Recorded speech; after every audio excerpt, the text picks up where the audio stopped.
Sir வணக்கம். வணக்கம். ஆர்யா அவர்கள் ஒரு பேட்டி ஒன்று கொடுத்துருக்காரு. அந்த பேட்டியில தனக்கு நேர்ந்த அனுபவங்கள பத்தி பேசியிருக்கிறாரு. அது பெரிதளவுல வைரலாகவும் இருக்கு. இந்த மலையாளத்தில இருக்க பேட்டி. பட் பாலா அவர்களை பத்தி நெறைய சொல்லியிருக்கிறாரு. காசியில் தனக்கு நடந்த அனுபவங்கள் பத்தி பார்த்தீங்களா அந்த வீடியோ? Super video. அது பார்த்தீங்கன்னா, ஒரு மலையாளத்தில இன்டர்வியூ குடுத்துருக்காரு. ஆர்யாவோட தாய்மொழி மலையாளம் தான, மலையாளத்தில பேசியிருக்காரு. இந்த கம்பேர் பண்றவங்க அவங்களும் மலையாளி போல. சூப்பரா, அதாவது அந்த காம்பினேஷன் இருக்கு பார்த்தீங்களா, இன்டர்வியூவே ரொம்ப இன்ட்ரஸ்டிங்கா இருந்துச்சு. அனந்தன் காடுன்னு ஒரு படம் இப்ப நடிச்சிருக்காரு. நேத்திக்கு ரிலீஸ் ஆயிருக்கு. அந்த படத்துடைய ப்ரமோஷன் தான் அது. அந்த வீடியோ உண்மையாலுமே ஆர்யா பேச, பேச, பேச அவங்க அந்த பேட்டி எடுக்கிறாங்கல்ல, அவங்க அடிப்புள்ளி அடிப்புள்ளின்னு சொல்லிட்டே இருக்காங்க. அந்த அளவுக்கு செம்ம இன்ட்ரெஸ்டிங்காக இருந்துச்சு. அதுவும் பர்டிகுலராக நீங்கள் பார்த்தீங்கன்னா, நீங்கள் இந்த அவன் இவன் படம் இருக்குல்ல, அப்படி அவன் இவன் படம் அந்த கேரக்டர் மாதிரி நீங்கள் உட்காரணும் அப்படின்னு சொன்னோன்னே, அவங்க அவன் இவன் அப்படின்னு சொல்கிறாங்க. சொன்னோன்னே ஆர்யா பார்த்தீங்கன்னா, அந்த காலை மடிச்சுட்டு சம்மணம் கூட்டின மாதிரி உட்காந்துட்டு கும்புறசாமி அப்படின்னு பாருங்க. செம்மையா இருந்துச்சு உண்மையுமே. அதாவது ஒரு முழு நீள நகைச்சுவை படம் பார்த்தா கூட இவ்வளோ ஹியூமராக இருக்காரு. அந்த அளவுக்கு இருக்காது. அந்த அளவுக்கு பார்த்தீங்கன்னா, வீடியோ ரொம்ப செம இன்ட்ரெஸ்டிங்காக இருந்துச்சு. அவருடைய ஆர்யாவுடைய ஃபுல் ட்ராவல், அதாவது ஆர்யா சினிமாவுக்கு வந்ததுலேருந்து பல படங்கள் நடிச்சு, சார்பட்டா பரம்பரையிலேருந்து எல்லா படங்களையும் பற்றி பேசியிருக்காரு. சில ஏற்ற இறக்கங்கள், அப்ஸ் அண்ட் டவுன்ஸ் எல்லாத்தையும் பற்றி பேசுகிறார். ஆர்யா இவ்வளோ ஹியூமராக பேசுவாரா அப்படின்னா செம பிரமாதமாக பேசியிருக்காரு. அது மலையாளத்தில் வந்துருந்துச்சு. உண்மையாலுமே பார்த்தீங்கன்னா, நமக்கு மலையாளம் தெரியாது. ஆனால் லாங்குவேஜ் ப்ராப்ளமே இல்லாமல் அந்த வீடியோவை முழுக்க முழுக்க ரசிக்கிற மாதிரி இருந்துச்சு அந்த வீடியோ. பர்டிகுலராக பார்த்தீங்கன்னா, நம்ம டைரக்டர் பாலா பற்றி சொல்லியிருக்காரு. அவர் பாலா படத்தில் ஆர்யா 2 படத்தில் நடிச்சிருக்காரு. நான் கடவுளில் நடிச்சிருக்காரு. அதுக்கப்புறம் அவன் இவனில் நடிச்சிருக்காரு. முதல்ல நான் கடவுள் பற்றி சொல்லுங்கன்னு அந்த இன்டர்வியூ எடுக்கிறவங்க கேட்டோன்னே, அந்த அனுபவம் எப்படி, 4 வருஷம் பிறந்த நாள் நீங்கள் நான் கடவுள் ஷூட்டிங்லேயே கொண்டாடினீங்களாமே அப்படின்னு கேட்டதுக்கு, ஆமாம், முதல் பிறந்தநாள், 2வது பிறந்தநாள், 3வது பிறந்தநாள், 4வது பிறந்தநாள் எல்லாமே நான் கடவுள் பட ஷூட்டிங்லேயே நான் கொண்டாடினேன். நான் கடவுள் எல்லாருக்கும் தெரியும். முதல்ல அஜித் நடிக்கிறதா இருந்துச்சு. ரொம்ப நீளமான தாடி முடி எல்லாம் வச்சு அந்த ஒரு கெட்டப்பில் இருந்தார். அந்த அகோரி கெட்டப்லேயே ரொம்ப நாள் இருந்தார். அப்புறம் சில மிஸ் அண்டர்ஸ்டாண்டிங்னால அஜித் அந்த படத்துலேருந்து விலகிட்டார். அதுக்கப்புறம் அடுத்து பாலா ஆர்யாவை செலக்ட் பண்ணியிருக்காரு. ஆர்யாவை கூப்பிடும்போது ஆர்யாவுக்கு தெரியாது அந்த படத்துலேருந்து அஜித் விலகிட்டார்னு. அஜித் படம், அதில் நமக்கு ஒரு கேரக்டர் அப்படின்னு பாலா சார் கூப்பிட்றாருன்னு போயிருக்காரு ஆஃபீஸ்க்கு. போனோன்னே பார்த்தீங்கன்னா, அவள் உட்காரு அப்படின்ட்டு இருக்காரு. உடனே ஆர்யா போய் பவ்யமாக உட்காந்துருக்காரு. ஏன்னா முதல் சந்திப்பு. ஒரு ஃபோட்டோ எடுத்திருக்காரு. எடுத்து இந்த ஃபோட்டோ மாதிரி உன்னால் நிற்க முடியுமா அப்படின்னு கேட்டுக்காரு. அது நிற்கிறது இல்லை, தலையில நிற்கிறது. நீங்கள் பார்த்துருப்பீங்க ஆண் கடவுள் படத்தில் பல காட்சிகளில் ஆர்யா தலையில கட்டி தொங்க விட்ட மாதிரி தலைகீழ தான் நிற்பார். ஒரு கோமனம் அது தலைகீழ நிற்பார் இல்லையா, அந்த இது அந்த மாதிரி ஒரு ஃபோட்டோ காமிச்சிருக்காரு. ஆர்யா பார்த்துட்டு, சார் இது எனக்கு தெரியாது, நீங்கள் சொன்னீங்கன்னா நான் கற்றுக்குறேன். ஏன்னா அஜித் படம், ஆர்யா பொறுத்த வரைக்கும் அஜித் படம்னு நினச்சிட்டு இருக்காரு. ஓகே, முடி தாடிலாம் வச்சுரு, ஒரு 6 மாதத்தில் நம்ம ஷூட்டிங் போகிறோம் அப்படின்னு. வெட்டாத முடியோ தாடியோ அப்படின்னோடனே, சரி சார், வேறு எதுவும் ப்ராஜெக்ட் இருக்கான்னு. இப்போ ஒன்றும் இல்லை சார், இப்போ எதுவுமே கமிட் பண்ணிக்காத, ரெடி ஆகிக்கோ அப்படின்னு சொன்னோன்னே 6 மாதம் கழித்து போய் பார்த்துருக்காரு.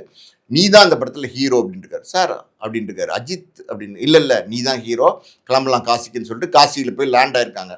காசியில் போய் லேண்ட் ஆனோன்னா நம்ம பாலா பற்றி தான் நம்ம ஆல்ரெடி பேசியிருக்கோம். அழகன் தமிழ்மணி இதே நான் கடவுளில் பாலா கூப்பிட்டு போய் என்ன கொடுமைப்படுத்துறாரு, எப்படிலாம் கிட்டத்தட்ட பார்த்தீங்கன்னா ஒரு 180 நாள் வச்சு செஞ்சாருன்னு பேசியிருக்கோம்ல. அதே மாதிரி ஆர்யாவுக்கும் பல விஷயங்கள் நடந்திருக்காங்க. அதை முழுக்க முழுக்க ஹியூமராக சொல்லியிருந்தார். அங்கே தான் அவருடைய அதை எப்படி சொல்கிறது, அட்ராக்ட் பண்ணுற மாதிரி பேசியிருந்தார். அதில் சொன்ன விஷயங்கள்லாம் கேட்கும்போது பார்த்தீங்கன்னா, பாலா எப்போவுமே அப்படி தான் பண்ணுவார், யாரையுமே அப்படி தான் பண்ணுவார், யாராக இருந்தாலும் அப்படி தான் பண்ணுவார். அழகாக இருந்தால் பாலாவுக்கு அது வேற மாதிரி தான் காமிக்கணும். எல்லா படத்துலையும் கதாநாயகி எல்லாருமே அப்படிதான் இருந்திருக்கிறாங்க. பாலா படத்தில் அழகா ஒரு கப்பலை காமிச்சதே கிடையாது. அந்த மாதிரி ஒரு டைரக்டர்.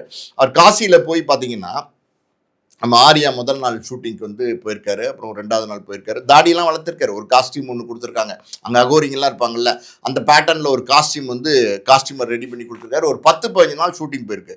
ஷூட்டிங் போனதுக்கப்புறம் பாலாக்கு திருப்தி இல்லை. பாலா அப்படியே யோசிச்சுட்டே இருந்திருக்காரு. ஆர்யாவை யோசிச்சுட்டு, என்னமோ இடிக்குதே அப்படின்ற மாதிரி பாலா சொல்லி ஆர்யாவை பார்த்துட்டே இருந்திருக்காரு. பார்த்துட்டு அப்படியே யோசனை பண்ணிகிட்டே இருந்திருக்காரு. இப்படியே சுற்றி இப்படியே பார்த்துட்டு இருந்தாரு. அந்த படமே அகோரிங்க தான். ஃபுல்லாக படத்தில் பார்த்தீங்கன்னா காசியில் அகோரிங்க தான் எல்லோரும் இருப்பாங்க.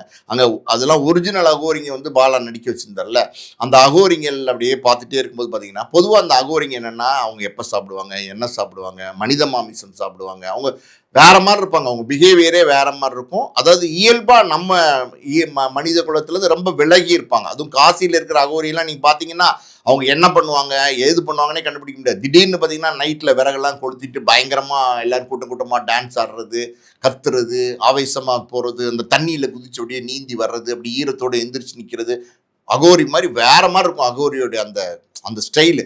அதில் வந்து பார்த்தீங்கன்னா பொதுவாக பார்த்தீங்கன்னா என்னென்ன பசி எப்போவுமே நேரத்துக்கு நேரம் சாப்பிட மாட்டாங்களா, பான் பராக்கெலாம் இருக்குல்ல அதெல்லாம் அடிக்கடி போடுறது, இந்த வெத்தலை சீவல் அது இது இந்த பீடா எல்லாம் போடுவாங்க. போட்டு 4-5 பேர் அப்படியே வரிசையாக உட்காந்து மென்னுட்டு இருந்துருக்குறாங்க அகோரிங்க. இவங்க அப்படியே பார்த்துருக்காரு, அப்படியே சவக்கு சவக்கு சவக்குன்னு மெல்லதை பார்த்துட்டு அசிஸ்டன்ட் டைரக்டர் கூப்பிட்டு, டேய் அந்த ஒரு 5-6 பேரை தட்டி கூட்டு வா அப்படின்னு இருக்காரு. உடனே அசிஸ்டன்ட் டைரக்டருக்கு புரியல, சார் அவங்களே ஆமாம் அப்படின்னோடனே அவங்களை கூப்பிட்டு வந்திருக்காரு. ஆரியா வந்து சார் என்ன சார் அப்படின்றாரு. ஆரியா அப்படியே உட்காரு எந்திரிக்காது அப்படின்னு இருக்காரு. சரி சார் அப்படின்னு சொல்லி உட்காந்துருக்காரு. ஏதோ சொல்ல போறாரு அப்படின்னு. அழகன் தமிழ்மணி அண்ணனுக்கு நடந்துச்சுல அதே தான். உடனே என்ன அப்படின்னு பார்த்தா கொஞ்சம் தலையை குனி ஆரியா அப்படின்னு இருக்காரு. சார் அப்படின்றாரு. குனி அப்படின்னோடனே உடனே பார்த்தீங்கன்னா இந்த அகோரியை விட்டு இந்த இந்த இப்படி கையை இப்படி ரெண்டு வைப்பாங்கல்ல, நீங்கள் வந்து பார்த்தீங்கன்னா பில்லா படத்தில் ரஜினிகாந்த் பீடா போட்டு துப்புவார் அப்படின்னு துப்புவார். அது ஒரு ஸ்டைலாக இருக்கும். அதே மாதிரி அகோரியை விட்டு 5-6 அகோரியை விட்டு தலையிலே வந்து பீடா போட்ட எச்சியை வந்து துப்ப சொல்லியிருக்காரு. ஆரியா வந்து இப்படி நடுங்கி போயிருக்காரு. சார் சார் சார் அப்படின்னு இருக்காரு. துப்புங்கடா அப்படின்னோடனே பார்த்தீங்கன்னா பீடா எச்சியை வந்து தலையிலே துப்பியிருக்காங்க. தாடி வந்து கருப்பாக இருந்திருக்குல்ல, கருப்பாக இருக்கு, முடி கருப்பாக இருக்குது, கொஞ்சம் வேற மாதிரி மாறிச்சு, தாடி கருப்பாக இருக்குது அப்படின்னு சொல்லிட்டு மூஞ்சில எல்லாம் துப்புங்கடா அப்படின்னோடனே இந்த தாடி கீடி அந்த மீசை இருக்கிற இடம்லாம் துப்பியிருக்காங்க. ஆரியா வந்து அப்படியே மிரண்டு போயிருக்காரு. ஏன்னா வந்து அப்போ தான் முதல்ல பாலாவோட அனுபவம். அப்படியே சார் அப்படியே இருந்திருக்காரு. எல்லாரும் ஒரு 6-7 பேர் அப்படியே பீடா துப்புனோன்னு அப்படியே உட்காந்துருக்காரு. அப்படியே வந்து அசிஸ்டன்ட் டைரக்டர்லாம் கூப்பிட்டு அந்த தலையெல்லாம் கொஞ்சம் களைச்சி அந்த தாடியெல்லாம் கொஞ்சம் களைச்சி விடுங்க அப்படின்னு இருக்காரு. களைச்சி விட்டா அவங்களுக்கு பீடா போட்டால் என்ன ஆகும், அந்த ப்ரௌன் கலர் ஷேடு ஒன்று இருக்கும்ல அது இருந்திருக்கு. அதை பார்த்துட்டு இது செட் ஆகலை அப்படின்னு இருக்காரு. அப்படியே ஆரியா வந்து அடுத்து என்ன பண்ண போறாருன்னு எனக்கு தெரியலையே அப்படிங்கிற மாதிரி உட்காந்துருக்காரு. சார் அப்படின்னு இருக்காரு. இரு அப்படின்னு சொல்லிட்டு லோக்கல்ல நீங்க வந்து காசிலாம் பார்த்தீங்கன்னா இந்த தெருவுலேயே உட்கார்ந்துருப்பாங்க. அந்த அந்த கரை ஓரம் எல்லாம் பார்த்தீங்கன்னா மொட்டை போடுவாங்க. காசிக்கு போடுவாங்க நிறைய பேர். ராமேஸ்வரத்தில் போனால் மொட்டை போடுவாங்களா, அந்த மாதிரி காசியில் மொட்டை போடுவாங்க. அதனால் சும்மா அந்த மாதிரி ஆளுங்க வந்து நிறைய பேர் உட்காந்துருப்பாங்க. அந்த முடி வெட்டுறவங்க, முடி திருத்துறவங்க. அது மாதிரி லோக்கல்ல ஒரு பலகை போட்டு உட்காந்துருப்பாங்கல்ல, அவங்க முன்னாடி இவருக்கு ஒரு பலகையை போட்டு ஆரியா உட்கார சொல்லியிருக்காரு. என்ன அப்படின்னா அங்கே ப்ளீச்லாம் பண்ணுவாங்கல்ல, ப்ளீச்சிங் நீங்கள் கேள்விப்பட்டிருப்பீங்க. அப்படி முடியை வந்து ப்ளீச் பண்ணுவாங்க. அப்புறம் இந்த கலர் பண்ணுறாங்கல்ல, அதில் லோக்கல் கலர் பண்ணால் எப்படி இருக்கும், அது ஒரு மாதிரி தரமே இருக்காது, குவாலிட்டியே இருக்காது, செம்பட்டையாக ஒரு மாதிரி வந்துடும் முடி. அந்த மாதிரி எல்லாம் வந்து ஒரு 6 மணி நேரம் 7 மணி நேரம் பண்ண சொல்லியிருக்காரு. அவங்கள வச்சு இப்படி பண்ணு அப்படி பண்ணு, இது என்ன கலர் அப்படின்னு கேட்டுக்காரு. இது போட்டால் ஒரு மாதிரி இருக்கும் சார், அதையும் போடு, இது போட்டால் ஒரு மாதிரி, அதையும் போடு எல்லாத்தையும் போட்டு வேற ஒரு வடிவத்துக்கு வந்துருச்சு செம்பட்டை கலரில். ஓகே இதுதான் வந்து கெட்டப் அப்படின்னு சொல்லிட்டு கூப்பிட்டு வந்திருக்காரு. காஸ்டியூம் அப்படின்னு இருக்காரு. காஸ்டியூம்னோன்னா காஸ்டியூமர் ரெடியாக தச்சுட்டு வந்து காஸ்டியூம் கொண்டு வந்து கொடுத்துருக்காரு.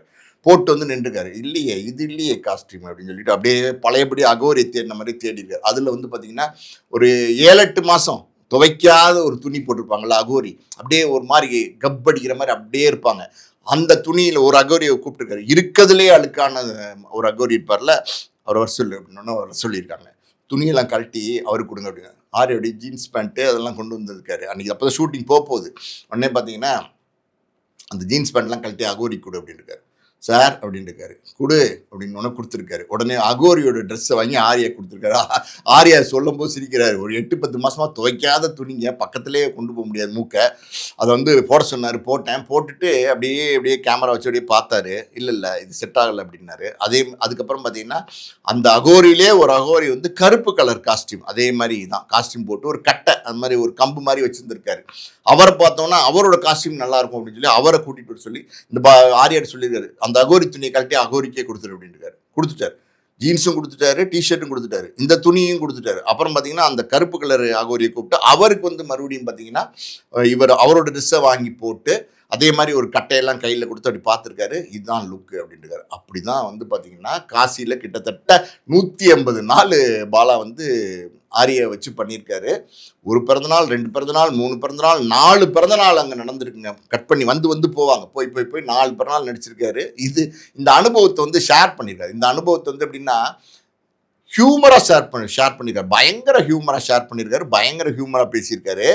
அப்படியே நீங்கள் அப்படியே கட் பண்ணி பார்த்தா அப்படியே வேற சில மேட்டர்லாம் பேசுகிறாங்க அந்த இன்டர்வியூவில். பேசிட்டு திருப்பி ஒரு அரை மணி நேரம் கழிச்சு, அதுக்கு கிட்டத்தட்ட 1.5 மணி நேரம் இன்டர்வியூ, அரை மணி நேரம் கழிச்சு, சார் நீங்கள் வந்து அதே பாலா சார்ல அவனிவன் படம் நடிச்சிங்கல்ல அப்படின்னு சொல்லி கேட்குறாங்க. உடனே அந்த கேரக்டர் அப்படி உட்காருங்கன்னு தான் அப்படி வந்து சம்பளம் கொட்டி உட்காந்தார். நான் ஆரம்பத்தில் சொன்னேன்னு உட்காந்து அது கேட்குறாங்க. அந்த அந்த அந்த உங்கள் பேர் என்ன அப்படின்னு கேட்குறாங்க. கும்புரசாமி அப்படின்னுவாரு. உங்கள் பேர் என்ன அப்படின்னா கும்புரசாமி அப்படின்னுவாரு. அதாவது வந்து அவங்க வந்து அந்த சொல்றாங்க. அதாவது இந்த ஆதிக்க வர்க்கம் இருக்காங்கல்ல, அவங்க வந்து அவங்க கிட்ட பேசும்போதே பார்த்தீங்கன்னா கும்புரசாமி அப்படின்னா அதுவே வந்து பார்த்தீங்கன்னா பேரா வச்சிருக்காரு வந்து ஆர்யாக்கு. ஸோ அதெல்லாம் பாலாவோட கிரியேட்டிவிட்டி தான். அதுல எல்லாம் என்ன சந்தேகமே பட முடியாது. ஆனால் அதில் ஒரு ரொம்ப ரொம்ப இன்ட்ரெஸ்டிங்கான மேட்ரு என்னென்னா, அந்த படம் கூப்பிட்டுருக்காரு. எப்படி பாலா வந்து ஆர்யா ஃபோன் பண்ணி, ஆர்யா எங்கே இருக்க அப்படின்னு கேட்டுருக்காரு. நான் இங்கே தான் சார் இருக்கு சென்னையில், வா என்னை பார்க்க வா, ஒரு படம் பண்ண போகிறேன் அப்படின்னோடனே நேரம் உடனே போயிருக்காரு. ஏன்னா அவர் வந்து ஒரு ஜெல் ஆகிட்டார் பாலாவோட. போய் சார் சொல்லுங்கள் சார் அப்படின்னா, ஒரு டபுள் ஹீரோ சப்ஜெக்ட் இருக்குது அப்படின்னு இருக்காரு. அப்படியா சார், நான் ஒரு ஹீரோ பண்ணுறேன் அப்படின்னா, ஆமாம் நீ ஒரு ஹீரோ பண்ணிடு, உன்னை தான் மனசில் வச்சுருக்கேன், இன்னொரு ஹீரோ எப்படியாவது வந்து பிடிக்கணுமே அப்படின்னு கேட்டுருக்காரு. என்ன சார் சொல்கிறீங்க, யார் சார் போடலாம், யார் நீ யாரையா வேணால் கூட்டுவா, நம்ம செலக்ட் பண்ணிக்கலாம் அப்படின்னோடனே, சரி சார் நான் ஒருத்தர் பிடிச்சிட்டு வரேன், கதையெல்லாம் சொல்லாத எதுவும் சொல்லாத அப்படின்னா மீனிங் என்னென்னா வேறு எதுவும் சொல்லக்கூடாதுன்னு அர்த்தம். பிடிச்சிட்டு வா அப்படின்னோடனே நேர வந்து விஷால் பர்த்டே ஒரு 3 நாள் இருந்திருக்கு, பார்ட்டிக்கு போயிருக்காரு. மச்சான் கேக்கு வெட்டுற நேரத்தில் ஒரு சந்தோஷமான செய்தி சொல்கிறேன்டா உனக்கு, பாலா படத்தில் வந்து உனக்கு ஒரு நல்ல கேரக்டருக்குடா, டபுள் ஹீரோ சப்ஜெக்ட், ஒன்று நான் நடிக்கிறேன் ஒன்று நீ நடிக்கிற, என்ன ஓகேவா? அவர் பயங்கர சந்தோஷம். யார் விஷாலுக்கு. ஐயோ பாலா சார் படமா சூப்பர் ஆச்சே மச்சான், சூப்பர் மச்சான், இன்னைக்கு பர்த்டே ட்ரீட்டே இதாண்டா அப்படின்னு சொல்லிட்டு பயங்கரமாக பார்ட்டி பண்ணிட்டு அடுத்த நாள் காலையில் ரெடியாக இருக்கேடா மச்சான் அப்படின்னோடனே, ரெடியாக இருக்கேன் அப்படின்னு 2 பேர் சேர்ந்து பாலா ஆஃபீஸ் போயிருக்காங்க. போனோன்னே வா விஷால் உட்காரு, ஆரியா சொன்னானா அப்படின்னு கேட்டுருக்காரு. சொன்னார் சார் அப்படின்னா, நல்ல கேரக்டரு அப்படின்னு சொல்லி சின்னதாக ஒரு கதை, ஒரு 5 நிமிஷம் 10 நிமிஷம் இப்படி கிராமத்தில் அப்படி இப்படிலாம் சொல்லியிருக்காரு. ஓகே தானே அப்படிங்கிறாரு. சார் உங்கள் படத்தில் நடிக்கிறதுனா ஐயோ நான் எப்படி ஆர்யா வந்து பார்த்தீங்கன்னா நான் கடவுளில் நடிச்சிட்டான், நான் ஒரு படம் உங்களுக்கு நடிக்கிறதுக்கு வாய்ப்பு கிடைக்காதான்னு ரொம்ப தவம் இருக்கேன் சார் சூப்பர் சார் அப்படின்னு சொல்லியிருக்கான். சரி ஓகேன்னொன்னே ஆர்யா சொல்லியிருக்காரு. சார் எப்போ சார் ஷூட்டிங் அப்படின்னாரு. உடனே போயிடலாம் அடுத்த வாரம் அப்படின்ட்டு இருக்காரு. ஆர்யா வந்து பார்த்தீங்கன்னா அந்த நேரத்தில் பாஸ் என்ற பாஸ்கரன் நடிச்சிட்டு இருந்தார். இப்போ நீங்கள் பார்த்தீங்கல்ல பாஸ்ன்ற பாஸ்கரனில் பார்த்தீங்கன்னா நயன்தாரா நடிச்சிருப்பாங்க. பயங்கர ஸ்டைலிஷான ஒரு ஒரு ஒரு கேரக்டரு, ஹேர் ஸ்டைல்லாம் டிஃப்ரெண்ட்டாக இருக்கணும், ஒரு காஸ்டியூம்லாம் டிஃப்ரெண்ட்டாக இருக்கணும். அது படம் ஒரு 30 நாள் முடிக்கணும், ஃபைனல் ஷெடியூல் இருக்குது சார், நான் அது நடிக்கணுமே சார், நீங்கள் உடனே அடுத்த வாரம் போகலாங்கிறீங்களே அப்படின்னோன்னா, இல்லை காஸ்டியூம் சேஞ்ச் இருக்குது, ஹேர் கட் சேஞ்ச் இருக்குது அப்படின்னோடனே அப்படி கட் பண்ணி திங்க் பண்ணி பார்த்துருக்காரு. நான் கடவுளில் வந்து இந்த பீடாவை சரக்குன்னு துப்புனாங்கல்ல, அதெல்லாம் யோசிச்சுருவேன். இருக்குது சார் ஓகே சார் அப்படின்னு சொல்லிட்டு, ஒரு 30 நாள் ஷூட் இருக்குது சார், ஃபைனல் ஷெட்யூல் நான் முடிச்சுட்டு வரட்டுமா சார்? நீ முடிச்சுட்டு வா, நான் வந்து விஷாலை கூட்டிகிட்டு கிளம்புறேன் லொக்கேஷனுக்கு, விஷாலை வச்சு ஷூட் பண்ணுறேன், நீ வந்து ஜாயின் பண்ணிக்கோ அப்படின்னா. ஓகே சார் அப்படின்னு சொல்லிட்டு இவர் பாஸ் என்ற பாஸ்கரன் ஷூட்டிங் போயிட்டார். இந்த பக்கம் விஷால் வந்து ஒரே உற்சாகம், ஏன்னா பாலா சார் படத்தில் நடிக்கிறார்ல, போய் லொக்கேஷனில் கிராமத்தில் இறக்கிட்டார். அது ஒரு மாதிரி ஒரு செட்டப், நீங்கள் பார்த்தீங்க ஒரு வில்லேஜ் மாதிரியும் இருக்காது, அது எங்கே எடுத்தாருன்னே தெரியாது, ஒரு கோயில் பேக்ராப்பு, ஒரு அரச மரம், அது இதுன்னு வித்தியாசமாக இருக்கும். அங்கே வந்து பார்த்தீங்கன்னா முதல் நாள் ஷூட்டு, அது வந்து முதல் நாள் ஷூட்டுன்னொன்னே என்ன பண்ணியிருக்காரு, பாஸ்ன்ற பாஸ்கரன் ஷூட்டிங்லேருந்து ஆர்யா ஃபோன் பண்ணியிருக்காரு விஷாலுக்கு. மச்சான் ஆல் த பெஸ்ட் மச்சான், சூப்பர் மச்சான், பெரிய ப்ராஜெக்ட் மச்சான், பாலா சார் டைரக்ஷனில் நடிக்கிற, ஆல் த பெஸ்ட் மச்சான் அப்படின்னா. சூப்பர் ரொம்ப ஆர்வமாக இருக்கேன் மச்சான் நான், சூப்பர் மச்சான், ஓகே மச்சான் நான் இங்கே ஷார்ட் கூப்பிட்றாங்க நான் வச்சிடறேன் அப்படின்னு சொல்லி கட் பண்ணிட்டு அவர் போயிட்டார். இங்கே விஷால் உட்காந்துருக்காரு. சாயந்தரம் அன்னைக்கு ஈவினிங் ஒரு 6 மணியை போல் ஃபோன் பண்ணி, மச்சான் என்ன பேக்கப் பண்ணிட்டாங்களா அப்படின்னோடனே, ஷூட் பேக்கப் பண்ணிட்டாங்க, எப்படி இருந்துச்சு அப்படின்னு கேட்குறாரு. அனுபவம் எப்படி இருந்துச்சு, ஃபஸ்ட்டு பாலா சார் டைரக்ஷன் நடிச்சது? மச்சான் நான் இன்னும் கேரவனில் தான்டா இருக்கேன், காலையில் கேரவனுக்கு வந்தவன் தான், இல்லை டிஃபன் வந்துச்சு, லஞ்ச் வந்துச்சு, இறங்கவே இல்லை மச்சான், சும்மா கேரவன்டே உட்காந்துருக்கேன் மச்சான், கூப்பிடவே இல்லையா உனக்கு அப்படின்னோடனே, இல்லை மச்சான் கூப்பிடவே இல்லை மச்சான், நீ ஃபுல்லாக அப்படியே பேக்கப் ஆயிடுச்சா, ஷூட்டிங் பேக்கப் ஆயிடுச்சு மச்சான். ஓகே ஏன்னா இவர் தெரியும்ல, ரொம்ப பேசினா கண்டுபிடிச்சிருவான்னு சொல்லிட்டு, சரி மச்சான் ஓகே மச்சான் நீ ஃபாலோ பண்ணிக்கன்னு சொல்லிட்டு வச்சுட்டார். கரெக்டாக பார்த்தீங்கன்னா ஒரு 30 நாள் ஷூட் பண்ணியிருக்காங்க. விஷாலை வச்சு நிறைய சீன்ஸ் மாற்றி பாலா சார் எடுக்க சொல்லுவார். நட ஓடு ஆடு இப்படி பாரு அப்படி பாரு எல்லாம் பண்ணி எடுத்துட்டார். 30 நாள் கழிச்சு விஷால் வந்து ஃபோன் பண்ணியிருக்காரு. யாரு விஷால் இப்போ ஃபோன் பண்ணுறாரு ஆர்யாக்கு ஃபோன் பண்ணி, மச்சான் என்னடா இன்னும் வராமல் இருக்க, நீனு எப்போ வர அப்படின்னு கேட்டுக்காரு. இது முடிஞ்சிரும்டா, இன்னொரு 10 நாளில் முடிஞ்சோன்னு நான் வந்துருவேன்டாங்க. உனக்கு எப்படி போயிட்டு இருக்கு? செம ஃபாஸ்ட்டாக போயிட்டு இருக்கு. டேரக்டர் வந்து பார்த்தீங்கன்னா பயங்கர ஃபாஸ்ட்டாக எடுத்துட்டு இருக்காரு, படத்தையே முடிச்சிருவார் போலையே, நீ வரதுக்குள்ள படமே முடிஞ்சிரும் போலையே அப்படின்ற மாதிரி சொல்லியிருக்காரு. இல்லை இவருக்கு தெரியும் அது நடக்காதுன்னு. இல்லை நான் வந்துடுறேன் மச்சான், ஒன்றும் டென்ஷன் ஆகாத, நான் வந்துடுறேன் அப்படின்னு சொன்னோடனே ஒரு 10 நாள் கழிச்சு, அதாவது 30 நாளில் இவர் ஃபோன் பண்ணார். 40 நாள் இருக்கும்போது 10 நாள் கழிச்சு இவர் ஆர்யா போய் லொக்கேஷனில் இறங்கியிருக்கார். இறங்கினோன்னு டேரக்டர்கிட்ட போய், சார் குட் மார்னிங் சார் அப்படின்னு இருக்காரு. வந்துட்டியா ஆர்யா? இவனை ஒன்று கெட்டப் மாற்று அப்படின்னோடனே அசிஸ்டன்ட் கூப்பிட்டு போயிருக்கான். அங்கே மறுபடியும் பார்த்தீங்கன்னா அதே மாதிரி இந்த எப்படி சொல்கிறது, இந்த மரத்தடியெலாம் உட்காந்து முடி வெட்டுவாங்கல்ல, அந்த மாதிரி பார்த்தீங்கன்னா ஒரு ஹேர் ட்ரெஸ்ஸரை வச்சு ஒரு மாதிரி மஷ்ரூம் கட். அது மஷ்ரூம் கட்லாம் நீங்கள் பார்த்தீங்கன்னா அந்த படத்தில் நீங்கள் பார்க்கலாம் எப்படி இருக்கும் மஷ்ரூம் கட்டுன்னு. நீங்கள் வந்து டோனியன் கை மாதிரி பெரிய சலூனில் போனீங்கன்னா அந்த மஷ்ரூம் கட்டு வேறு மாதிரி இருக்கும். இந்த மஷ்ரூம் கட்டு நீங்கள் பார்த்தீங்கன்னா அது பாலா படத்தில் தான் பார்க்க முடியும். இந்த இந்த கருகி போன சட்டி இருக்குது பார்த்தீங்களா, அந்த மண் சட்டி, அதை வந்து தலையில் கவுத்துன மாதிரி ஒரு கட்டிங், அதுதான் வந்து மஷ்ரூம் கட்டு. அப்படி வந்து ஆரியா சுற்றி வெட்டி விட்டுருக்காங்க. எப்படி பாஸ்ன்ற பாஸ்கரன்லேருந்து அப்படி டிஷர்ட்டு ஜீன்ஸு அப்படி ஒரு ஸ்டைலிஷாக வந்த ஹீரோவை அப்படியே உட்கார வச்சு மூஞ்சியெல்லாம் கருப்பு தடவி அதுக்கேற்ற மாதிரி ஒரு காஸ்டியூம், நீங்கள் படத்தில் பார்த்தா அந்த காஸ்டியூம் எப்படி இருக்குன்னு தெரியும். அந்த அப்படி அது வந்து பார்த்தீங்கன்னா அந்த கேரக்டர் கும்பரசாமி அப்படிங்கிற மாதிரி ஒரு கேரக்டராக மாற்றி ஷூட்டிங் ஸ்டார்ட் பண்ண போகிறாங்க. வந்திருக்காரு ஏபி சார். ஓகே வதனா, ஓகேடா அப்படின்ட்டு இருக்காரு. என்ன சார் விஷால் எங்க அப்படின்னு கேட்டுருக்காரு. விஷால் எங்க அப்படின்னு. விஷால் மெட்ராஸ் போயிருக்கான். என்ன சார் எடுத்துட்டீங்க 40 நாள் எடுத்தீங்கன்னா, நான் எவ்வளோ எடுத்தாலும் விஷாலை வச்சு எடுத்தா விஷால் மாதிரியே இருக்கான் அப்படின்ட்டு இருக்காரு பாலா. விஷாலை வச்சு எடுத்தா விஷால் மாதிரி தானே சார் இருக்கும், அது இருக்கக்கூடாதுல்ல அப்படின்ட்டு இருக்காரு. அப்படியே லைட்டாக தம் அடிச்சுட்டு அது இருக்கக்கூடாதுல்ல அப்படின்ட்டு இருக்காரு.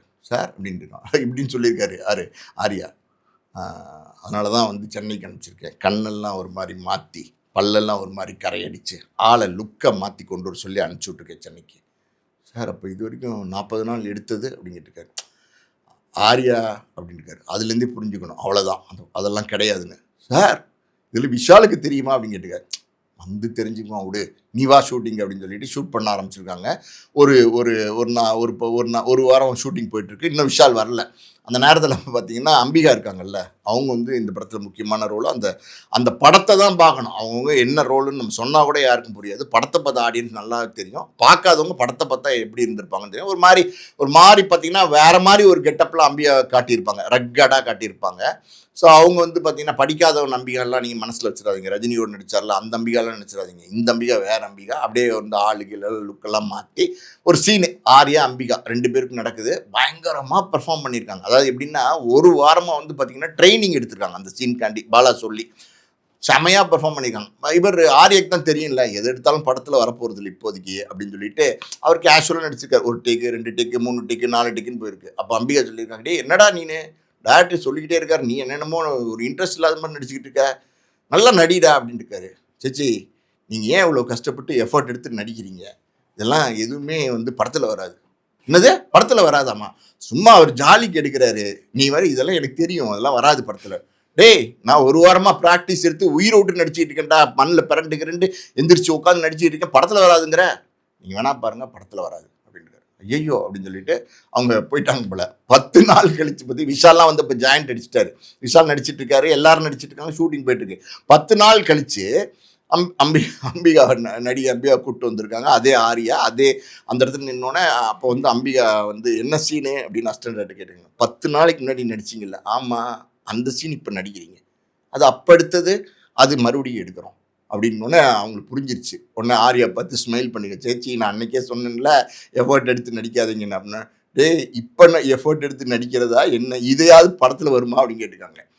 எனக்கு தெரியாது சேச்சி, நீங்கள் எஃபர்ட் எடுத்து நடிக்கிறதும் நடிக்காதும் உங்கள் இஷ்டம் அப்படின்னு வந்து சொல்லியிருக்காரு. இப்படியே வந்து ஓடி இருக்கு ஷூட்டிங் கலகலன்னு.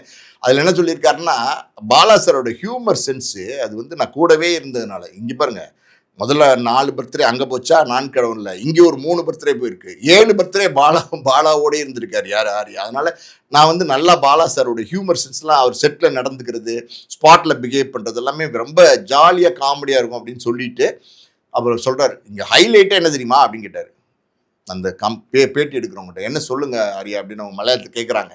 சொல்கிறாரு, நான் ஒரு கோயில் பக்கத்தில் பார்த்தீங்கன்னா ஒரு அரச மரம், அது கீழே நாங்கள்லாம் உட்காந்துட்டு ஒரு ஷார்ட் முடிச்சுட்டு பேசிக்கிட்டு இருக்கோம் ஒரு 11 o'clock போல். ஒரு மாண்டேஜ் எடுக்கணும் அப்படின்னு சொல்லி அசிஸ்டன்ட் டைரக்டர் கூப்பிட்றாரு. மாண்டேஜ்னா என்ன அப்படின்னா டயலாக்லாம் இருக்காது, சும்மா அப்படியே நடந்து வர மாதிரி அந்த மாதிரி எடுப்பாங்க. அப்போ வந்து பார்த்தீங்கன்னா இவர் எப்படி சொல்கிறது, ஆரியா இந்த பக்கம் நிற்கணும், விஷால் இந்த பக்கம் நிற்கணும். விஷால் தான் கண் உங்களுக்கு தெரியும்ல, நான் கடவுளில் கண் எல்லா ஷாட்லேயும் ஒரு மாதிரி வச்சுருக்கணும்ல. அதனால் வந்து பார்த்திங்கன்னா ரெடி அப்படின்னோடனே விஷால் வந்து கண்ணெல்லாம் அப்படி உருட்டி ஒரு மாதிரி பல்லெல்லாம் ஈன்னு காமிச்சு அது வந்து அந்த பர்ஃபார்மன்ஸ்லாம் பயங்கரமாக அப்படி எஃபர்ட் எடுத்து பண்ணணும். அது சொல்லியிருக்காரு, பயங்கரமான மைக்ரைன் ஹெட்டேக்கு தலைவலிலாம் வந்துடுச்சு இந்த படத்தினால விஷாலுக்கு அப்படின்னு சொல்லியிருக்காரு. அப்படிலாம் பண்ணியிருக்காரு. அப்போ வந்து எய்தாப்பில் நின்றுருக்காருல நம்ம ஆள் ஒரு ஆரியா, அது வந்து இங்கே பேர் விஷாலை பார்த்து அப்படின்னு இருக்காரு. என்னடா அப்படின்னு கேட்டுக்காரு. என்ன மச்சான் என்ன அப்படின்னு கேட்டுக்காரு. இவ்வளோலாம் எப்பட்டு கண்ணெல்லாம் உருட்டி பர்ஃபார்மன்ஸ் எல்லாம் பண்ண வேண்டாம் அப்படின்னு இருக்காரு. படத்தில் பண்ண அதான கேரக்டர், இதெல்லாம் சும்மா டைம் பாஸ் கெடுக்கிறேன். டைம் பாஸ் கெடுக்கிறாரா? என்ன மச்சான் சொல்கிறேன் அப்படின்னா, அப்படிலாம் வராது, படத்துலேயே வராது அப்படின்னு சொல்லிட்டோன்னே விஷால் வந்து ஏய் திடீர்னு வந்துருச்சுன்னா அப்படின்னு சொல்லிட்டு அவர் எஃபர்ட் எடுத்து நடிச்சிருக்காரு. நடித்து முடிச்சுட்டு லஞ்ச் பிரேக்கு விடுறதுக்கு முன்னாடி பார்த்தீங்கன்னா எல்லாரும் உட்காந்து ஜாலியாக அதே மரத்தடி தான் அசம்பிள் நிழலுக்காண்டி அப்படியே ஜாலியாக உட்காந்து பேசிகிட்டு இருந்திருக்காங்க. அப்போ வந்து பார்த்தீங்கன்னா தூரத்துலேருந்து பாலா சாரோட அசிஸ்டண்ட் வந்து ஒரே சந்தோஷமாக வந்திருக்காரு இவங்களை நோக்கி. வந்து பார்த்தீங்கன்னா முதல்ல அம்பிகா சேச்சி கை கொடுத்துருக்காரு, அப்புறம் பார்த்தீங்கன்னா ஆரியா கை கொடுத்துருக்காரு, அப்புறம் விஷால் கை கொடுத்துருக்காரு. இவங்களாம் கை கொடுக்குறாரு அப்படின்னோடனே என்ன என்ன என்ன கை கொடுக்குற, என்ன என்ன ஸ்பெஷல் என்ன அப்படின்னு கேட்டிருக்காங்க. ஒன்று கதை கிடச்சிருச்சு, அதான் மலையாளத்தில் சொல்கிறாரு, கதை கிட்டிருச்சு அப்படிங்கிறாரு. கதை கிடச்சிருச்சு அப்படின்னா அடி பொலி அப்படிங்கிறாங்க அந்த பேட்டி எடுக்கிறவங்க. அப்போ தான் கதையே கிடச்சிருக்கு 100 நாளில். அப்போ வந்து அப்படியே அப்படி லைட்டாக வந்து லுக்கை வந்து அப்படியே பக்கத்தில் இருந்த இவர் விஷால் பக்கம் திரும்பி இருக்காரு. யார்? ஆர்யா. விஷால் ஒரு லுக் விட்டுருக்காரு பாருங்க, எந்திரிச்சு ஓடியே போயிட்டாராம் ஆர்யா, ஏன்னா அடிச்சுப்பாருன்னு. அந்த மாதிரி வந்து பயங்கர சேட்டை பண்ணி இது நடந்திருக்கு அந்த படத்தில். கடைசி கிளைமேக்ஸு அது ஒரு நாடகம் நடக்கிற மாதிரி இருக்கும் மேடையில். அதில் வந்து அந்த கதைப்படி என்னென்னா விஷால் வந்து பார்த்தீங்கன்னா ஆர்யா வந்து கடைசியில் அந்த மேடையிலேருந்து அடித்து விரட்டி அடிக்கிற மாதிரி அடிக்கணும் அந்த சீனு. இப்போ டேரக்டர் சொல்லுங்க ரெடி ஆக்ஷன் அப்படின்னு பார்த்தீங்கன்னா விஷால் வந்து இறங்கி ஆர்யா வந்து நிஜமாவே நல்ல குத்துன்னு குத்தி அடின்னு அடிச்சிருக்காரு. வலிச்சிருக்கு, வலி வான்னு கத்திருக்காரு. ஷார்ட் முடிஞ்சோன்னே என்ன மச்சான் நெஜமா அடிக்கிற மாதிரி இருக்கு, வலிக்குது, அங்கே இங்கேயும் வலிக்குது, என்ன மச்சான் அப்படின்னு கேட்டுருக்காரு. அப்போ வந்து விஷால் சொல்லு நிஜமா தான் மச்சான் அடிக்கிறேன் உன்னைய அப்படின்னு சொல்லி அடிச்சிருக்காரு. ஸோ இதெல்லாம் வந்து பாலா சார் செட்டில் நடந்தது. பட் என்னதான் இருந்தாலும் பாலா சார் வந்து ஒரு டிஃப்ரெண்ட்டான டைரக்டரு. அவரை மாதிரிலாம் திங்க் பண்ண முடியாது. அவருடைய 7 பர்த்டே அவரோட கொண்டாடினா கூட 2 படத்தில் அவர் நடித்தா கூட அது ஒரு ஸ்பெஷல் எக்ஸ்பீரியன்ஸ் தான் அப்படின்னு வந்து அந்த படம் அந்த பேட்டியில் ஷேர் பண்ணியிருந்தார். பயங்கரமாக இன்ட்ரெஸ்டிங்காக இருந்துச்சு. உண்மையிலுமே அந்த பேட்டியை சர்ச் பண்ணி எல்லாரும் பார்க்கணும். அந்த பேட்டி அவ்வளோ இன்ட்ரெஸ்டிங்காக இருக்குது. காமெடியாக அதை நரேட் பண்ண விதம் ஆர்யாவை ரசிக்கும்படியாக இருந்தது அந்த பேட்டி. அது குறித்து நிறைய தகவல்கள் பகிர்ந்துக்கிட்டீங்க. நன்றி. நன்றி.